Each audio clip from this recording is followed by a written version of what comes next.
नमस्कार दोस्तों, hello everyone. एक और वीडियो में आपका स्वागत है। हम लोग हिस्ट्री की एक डे वाइज सीरीज देख रहे हैं जिसमें टॉप 500 एमसीक्यूज को हम लोग प्रैक्टिस कर रहे हैं। अभी तक हम लोग 60 क्वेश्चन देख चुके हैं। अगर आपने पुरानी वीडियोस नहीं देखी तो एक बार उनको भी देख लीजिए। चलिए इस वीडियो को स्टार्ट भी करते हैं। देखिए, इस वीडियो में जो आपको क्वेश्चन मिलेंगे वो मिलेंगे जो रेवोल्यूशनरी एक्टिविटी है, क्रांतिकारी गतिविधि, उसको लेके मिलेंगे। अब ये था क्या? देखिए, क्रांतिकारी लोगों का ये कहना था कि अंग्रेज लोग भारत को ऐसे छोड़ के नहीं जाएंगे। जो हम लोग शांतिपूर्ण प्रोटेस्ट कर रहे हैं उससे अंग्रेज लोग नहीं जाने वाले। हमें क्या करना पड़ेगा? हमें हथियार उठाने पड़ेंगे, आर्म्स उठाने पड़ेंगे। किसके खिलाफ में? अंग्रेजों के खिलाफ में। और उनके जो अधिकारी हैं, वाइसरॉय हो गए, कलेक्टर हो गए उनके, अंग्रेजों के, उनका हमें असैसिनेशन करना पड़ेगा, उनकी हत्या करनी पड़ेगी। ठीक है, ये चीज ध्यान रखिएगा। अब चलिए क्वेश्चन भी स्टार्ट करते हैं। क्या बोला जा रहा है? भारत में क्रांतिकारी सक्रियता के संबंध में निम्नलिखित पर विचार करें। वही रेवोल्यूशनरी एक्टिविज्म को लेके कुछ स्टेटमेंट दे रखी, देखनी है। पहला बोला जा रहा है, क्रांतिकारी गतिविधि स्वदेशी बंगाल आंदोलन की विरासत के रूप में उभरी। ठीक है, ये बिल्कुल सही है। देखिए, आपका स्वदेशी मूवमेंट कब चालू हुआ था? वो हुआ था 1905 में, बंगाल के विभाजन के खिलाफ में हुआ था। लेकिन धीमे धीमे क्या करा, अंग्रेजों ने इस आंदोलन को सप्रेस कर दिया, इसका पतन हो गया धीमे धीमे। लेकिन जो लोग सड़कों पे आए हुए थे, जो युवा लोग सड़कों पे आए थे, जो शिक्षित युवा लोग आए हुए थे, उन्होंने कहा यार हम तो प्रोटेस्ट करने आए थे, अब एकदम से जो आंदोलन है वो खत्म हो गया, अब हम क्या करें? तो उन्होंने सोचा कि हम अपना एक नया तरीका निकालते हैं, अंग्रेजों के खिलाफ में हथियार उठाएंगे। ठीक है, तो पहली स्टेटमेंट तो आपकी सही है। दूसरा क्या बोला जा रहा है? एक पीढ़ी या उससे अधिक के लिए शिक्षित युवाओं पर इसका प्रभाव पड़ा। ये भी बिल्कुल सही है। ठीक है, क्योंकि शिक्षित लोग ही जो थे वो जुड़े हुए थे आंदोलन से। ठीक, और उसके बाद में क्रांतिकारी गतिविधि में भी ज्यादातर शिक्षित लोग गए। आगे क्या बोला जा रहा है? It was secular, Hindu Muslim unity was clearly seen. ये गलत है आपका। ठीक है, ये धर्म निरपेक्षता और हिंदू मुस्लिम एकता स्पष्ट रूप से देखी गई थी। ये गलत है। ठीक है, क्योंकि ज्यादातर जो आपके क्रांतिकारी गतिविधि में लोग शामिल थे वो हिंदू थे। ठीक है, ये चीज ध्यान रखिए। आगे क्या बोला जा रहा है? It was coupled with the wide intercaste social base in Bengal. इसे बंगाल में व्यापक अंतर जातीय सामाजिक आधार के साथ जोड़ा गया। ये भी गलत है, क्योंकि देखिए ज्यादा इसमें हर जाति के लोग शामिल नहीं थे क्रांतिकारी गतिविधि में। जो आपके अपर कास्ट लोग थे, ठीक है, ये चीज ध्यान रखिएगा, जो अपर कास्ट लोग थे उस समय पे, उन्हीं लोगों ने एक ये क्रांतिकारी गतिविधि स्टार्ट करी थी। ठीक है, तो आपका फोर्थ स्टेटमेंट भी गलत है। करेक्ट कौन सी है आपकी? पहली है, दूसरी है? तो करेक्ट आंसर क्या हो जाएगा? वो होगा आपका ए वाला। ठीक, चलिए आगे देखते हैं आगे क्या बोला जा रहा है। अब इसमें रामोसी रिवोल्ट को लेके कुछ स्टेटमेंट दे रखी है, उसके बारे में विचार करना है। अब देखिए, जो रामोसी रिवोल्ट थी ये चालू हुई थी आपकी 1879 में। ठीक है, 1879 में चालू हुई। कहाँ हुई है? ये हुई है आपके महाराष्ट्र में। ये चीज ध्यान रखिएगा। किसके नेतृत्व में चालू हुई है? ये हुई थी आपकी वासुदेव बलवंत फड़के के नेतृत्व में। ठीक है, उनकी लीडरशिप में। था क्या रामोसी रिवोल्ट में? इन्होंने, जो वासुदेव बलवंत थे, उन्होंने किसानों को ऑर्गेनाइज करा और बोला कि हथियार उठा लो। किसके खिलाफ में? अंग्रेजों के खिलाफ में हथियार उठा लेते हैं और उनको अब हम क्या करेंगे? इस देश से बाहर निकाल के मानेंगे ही। ठीक, ये चीज आप लोग ध्यान रखिएगा। अब हम लोग स्टेटमेंट देखते हैं। It aimed to rid the country of the British by instigating an armed revolt. ठीक है, ये बिल्कुल सही है। ठीक, इसने सशस्त्र विद्रोह को उकसाकर अंग्रेजों से देश से छुटकारा पाने का लक्ष्य रखा। ये बिल्कुल सही है। ठीक है, इनका यही कहना था, अभी जैसे मैंने आपको समझाया, कि अंग्रेजों को इस देश से बाहर निकालो। कैसे निकालो? शांतिपूर्ण प्रोटेस्ट से नहीं, हथियार उठा के निकालो। ठीक, फिर इसने संचार लाइनों को बाधित किया, डिसरप्टेड कम्युनिकेशन लाइन। ये भी बिल्कुल सही है, क्योंकि इसलिए बाधित करा था कि अगर मान लीजिए एक जगह पे अटैक करा इन्होंने अंग्रेजों पे, अगर जो कम्युनिकेशन लाइन है, अगर वो आपने उन्होंने किसी दूसरी जगह पे अपना वो भेज दिया, संचार भेज दिया, तो वहां से फोर्स आ जाएगी अंग्रेजों की। लेकिन दूसरी जगह अगर अपनी बात ही नहीं पहुंच पाई इनकी, ना ही आपकी टेलीग्राफ लाइन से, ना ही फोन की लाइन से, ना ही फैक्स से, तो क्या होगा? तो वहां से फोर्स भी नहीं आएगी आपके पास में। ठीक है, तो इसलिए इन्होंने कम्युनिकेशन लाइन्स को भी डिसरप्ट किया था, बाधित किया था। फिर क्या बोला जा रहा है? It hoped to raise funds for its activities through donations from foreign lands. ये विदेशी भूमि से दान के माध्यम से अपनी गतिविधियों के लिए धन जुटाने की उम्मीद करता था। ये गलत है। ठीक है, बाहर के विदेशी धरती से इन्होंने ये नहीं सोचा था कि हम यहाँ से चंदा लेंगे और अपना गतिविधि आगे बढ़ाएंगे। क्योंकि आपको अगर ये समझिए, अगर आप अंग्रेजों के खिलाफ में रिवोल्ट कर रहे हो, क्योंकि शासन में थे, जो भी शासन में, उसके खिलाफ में अगर आपको विद्रोह करना है, आपको पैसों की जरूरत पड़ेगी, और बहुत पैसों की जरूरत पड़ती है। तो इसमें इन्होंने पैसे क्या सोचा था, कहाँ से लाएंगे? इन्होंने सोचा था हम जो पैसे लाएंगे वो डकैती से लाएंगे। ठीक है, विदेश से नहीं लेंगे, फॉरेन लैंड से नहीं लेंगे। तो तीसरी वाली क्या है? गलत है। कौन सी सही है आपकी? पहली सही और दूसरी सही है। तो करेक्ट आंसर क्या होगा आपका? वो होगा आपका डी वाला। चलो आगे देखते हैं। ठीक है, अब आगे बोला जा रहा है, मित्र मेला किसने आयोजित किया, ठीक है। देखिए मित्र मेला आयोजित किया था वीडी सावरकर ने, ठीक, ये ध्यान रखिएगा। कब आयोजित किया था, ये करा था आयोजित 1899 में। बाद में मित्र मेला का नाम हो गया था अभिनव भारत, ठीक है, ये फैक्ट जो है याद रखिएगा, बाद में अभिनव भारत नाम हो गया था। आगे देखते हैं, निम्नलिखित में से पंजाब में उग्रवाद बढ़ने के कारण क्या थे, ठीक है, पंजाब में एक्सट्रीमिज्म बढ़ने के क्या कारण थे। एक्सट्रीमिज्म किसके खिलाफ, आपके अंग्रेजों के खिलाफ में, ब्रिटिशर्स के खिलाफ में, ठीक। पहला क्या बोला जा रहा है, बार बार अकाल पड़ना, फ्रीक्वेंट फेमिन्स, ये बिल्कुल सही है।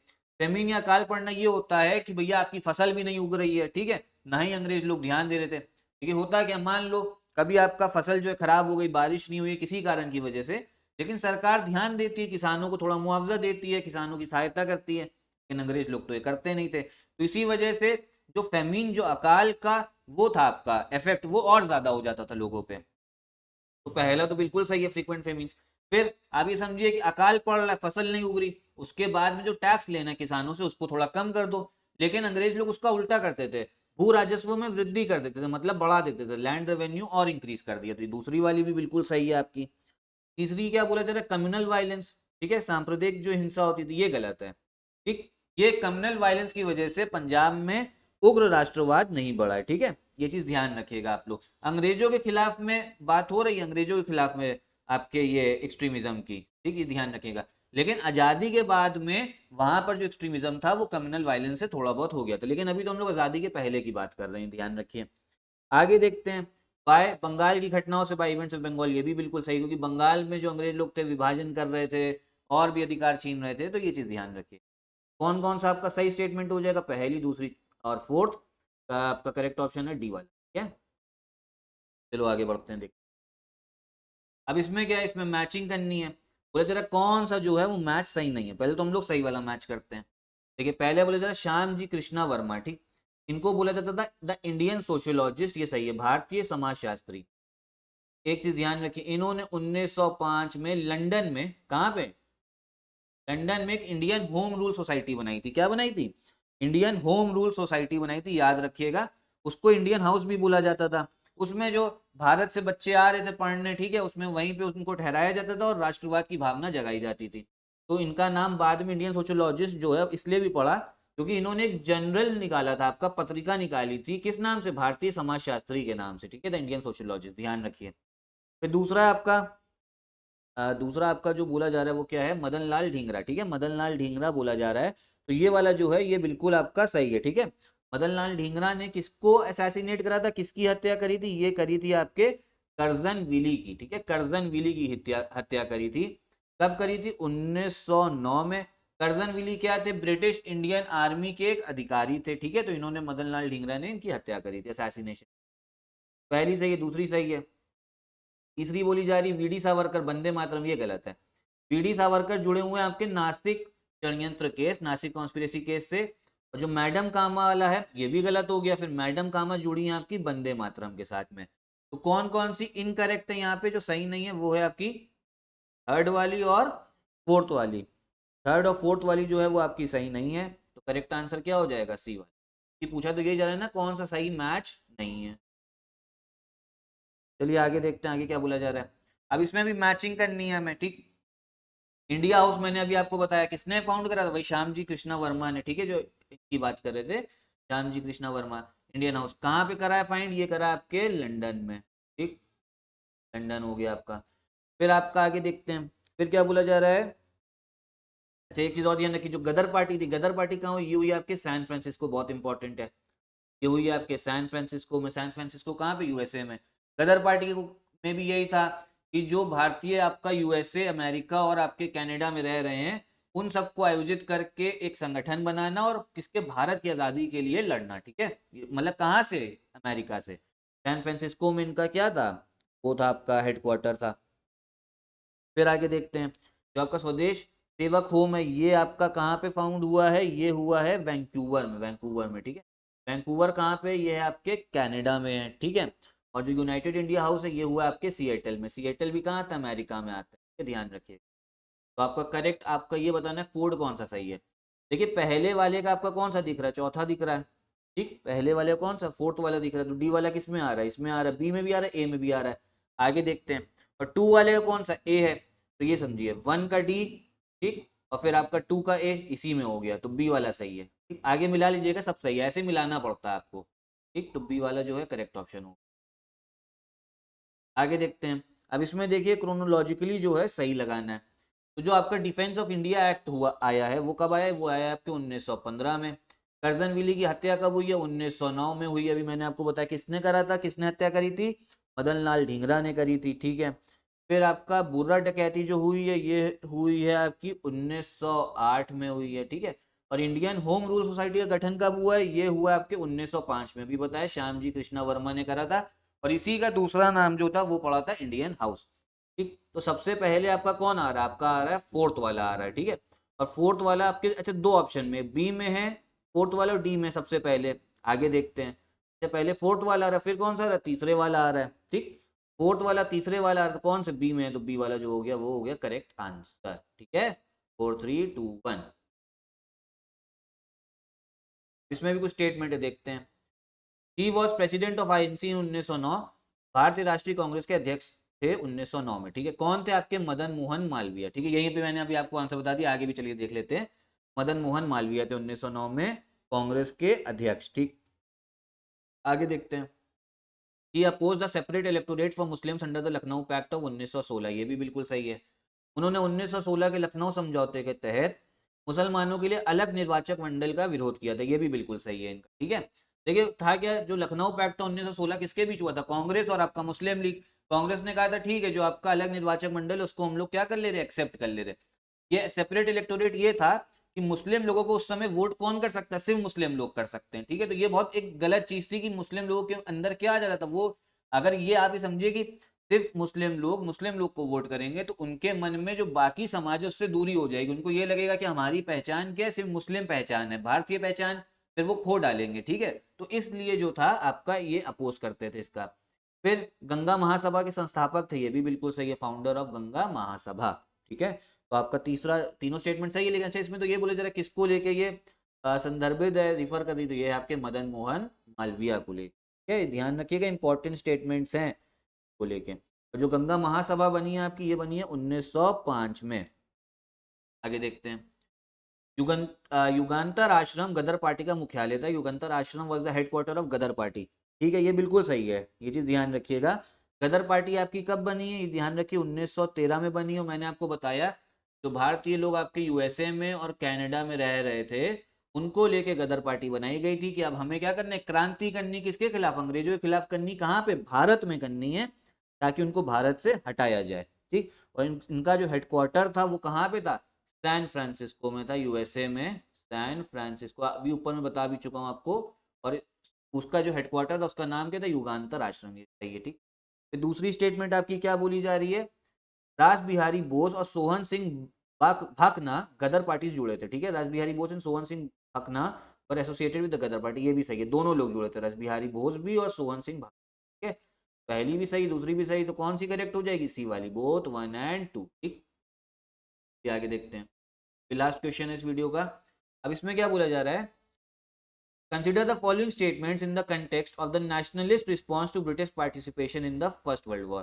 प्रथम विश्व युद्ध में ब्रिटिश भागीदारी में राष्ट्रवादी प्रतिक्रिया के संदर्भ में निम्नलिखित कथनों पर विचार कीजिए। मतलब जब फर्स्ट वर्ल्ड वॉर में अंग्रेज लोग गए थे, उन्होंने हिस्सा लिया था। जब अंग्रेज लोग ने हिस्सा लिया था इसका मतलब क्या? भारत में जो उनकी सेना है, जो ब्रिटिश इंडियन सेना थी, उसको भी हिस्सा लेना पड़ा, ठीक। तो खर्चे का जो बोझ होगा वो हमारे ऊपर भी तो आएगा, भारत के ऊपर।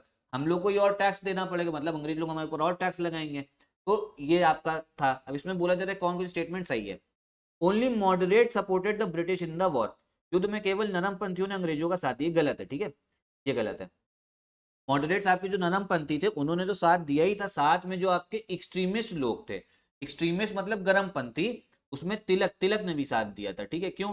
तिलक अभी अभी क्या था, जेल से छूटे थे, 6 साल की जेल हो गई थी इनको बर्मा में, 1914 में जेल से छूटे हैं। तो तिलक ने ये सोचा कि अगर भैया हम जरा इनका साथ देंगे अंग्रेजों का, तो उसके बाद में क्या है, वो हमारी वफादारी को लेके अंग्रेज लोग हमें उसके बदले में क्या देंगे? स्वराज दे देंगे, ठीक है। मतलब हम अंग्रेजों का साथ देते हैं वर्ल्ड वॉर में, फिर अंग्रेज लोग हमें स्वराज दे देंगे। लेकिन दोनों लोग जो थे गलत थे, मॉडरेट भी आपके एक्सट्रीमिस्ट भी। अंग्रेजों ने ऐसा कुछ भी हम लोग को कुछ भी बेनिफिट नहीं दिया था फर्स्ट वर्ल्ड वॉर के बाद में, ठीक। तो पहली तो गलत है क्योंकि मॉडरेट भी साथ दिया था और एक्सट्रीमिस्ट लोगों ने भी। आगे देखते हैं। Revolutionaries tried to utilize the opportunity to wage a war on British. क्रांतिकारियों ने अंग्रेजों पर युद्ध छेड़ने के अवसर का उपयोग करने की कोशिश की। ये बिल्कुल सही है। जो आपके क्रांतिकारी लोग थे उनको ये लगा अंग्रेज लोग की भैया जो सेना है, अच्छा ब्रिटिश इंडियन सेना थी उसमें भारतीय लोग भी थे, ठीक है, लेकिन वो सेना वो किसके लिए वफादार थे? अंग्रेजों के, जिनका शासन था। सेना क्रांतिकारी लोग को लगता था कि जो सेना वो बाहर चली जाएगी फर्स्ट वर्ल्ड वॉर के लिए, ठीक है, काफी सेना काफी हद तक, और यहाँ पर हमारे पास में एक मौका होगा कि यहाँ पर हम क्या हथियार उठाते हैं अंग्रेजों के खिलाफ और अंग्रेजों को इस देश से बाहर निकालते हैं। तो दूसरी स्टेटमेंट बिल्कुल सही है, रेवोल्यूशनरीज ने यही सोचा। आगे देखते हैं। खुदीराम बोस कोमा गाता मारू में शामिल होने के कारण फांसी दी गई थी। Khudiram Bose was hanged due to his involvement in Komagata Maru. ये बिल्कुल गलत है, ठीक है। खुदीराम बोस के बारे में मैंने आपको पिछली वीडियो में बताया था जो कल आई थी, वो इन्वॉल्व हुए थे किसमें? मुजफ्फरपुर केस में। तो ये सबसे जवान व्यक्ति थे जिनको जो शहीद हुए थे, ठीक है, जिनको फांसी पे टांगा गया था, ठीक है, देश के लिए मार्टियर हुए थे, शहीद हुए थे। मुजफ्फरपुर कॉन्स्पिरेसी, मुजफ्फरपुर षड्यंत्र के, ठीक है, ध्यान रखिए। दूसरी गलत है, पहली गलत है, सिर्फ कौन सी सही, सॉरी तीसरी गलत है, पहली गलत, दूसरी सही है, ठीक है। बोला इसमें यही जा रहा, करेक्ट कोड बताइए। अच्छा करेक्ट कोड बताइए, उसके पहले देख लीजिए स्टेटमेंट में क्या लिख रखा है। उपरोक्त कथनों में से कौन सा गलत है? गलत पूछा जा रहा है। Which of the statements are incorrect, ये चीज भी ध्यान रखनी पड़ती है, इनकरेक्ट पूछा जा रहा है। तो इनकरेक्ट कौन सा? पहला और तीसरा, तो कौन सा सही हो जाएगा? आंसर सी वाला हो जाएगा, ठीक है। इसीलिए एमसीक्यू प्रैक्टिस करनी ताकि समझ में एग्जाम में कैसा क्वेश्चन आता है। ऐसे आ जाते हैं आप लोग तो करेक्ट वाला देख लेते हैं, ठीक है, बोला के जा रहा है इनकरेक्ट जो है। तो यही तो देखिए आपके क्वेश्चंस इस वीडियो के। हमने क्रांतिकारी लोगों के लेके सारे क्वेश्चन फैक्ट कंसेप्ट देखा।